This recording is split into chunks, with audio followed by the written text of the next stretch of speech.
सर्वप्रथम आई गौराईला नतमस्तक करते।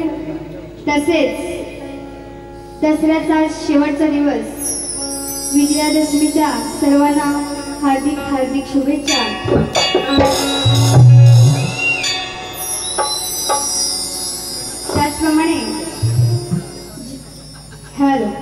त्याचप्रमाणे जाधव कुटुंबांनी आज या ठिकाणी मला कार्यक्रम करण्याची संधी दिली, त्याबद्दल मी त्यांचे आभारी आहे।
पोलीस पाटील, तंटामुक्ती अध्यक्ष तसेच गावकरी बांधव यांना शाहीर साथीचा शाहिरी मानात समजला। त्याचप्रमाणे माझी शाखा जय हनुमान कलामंच मोठे गोठलवाडी, शाखा संचालक सुरेश गोठल तसेच माझे वडील विनोद गोवळकर, स्वतः मी शाहीर साक्षी विनोद गोवळकर, मुक्काम बोरघर, तालुका खेड, जिल्हा रत्नागिरी। मला कोरसला साथ देत आहेत सिद्धी गोवळकर, रिद्धी गोवळकर, त्याचप्रमाणे संदीप शिगवण, भरत पाडदरे, शरद पारदरे,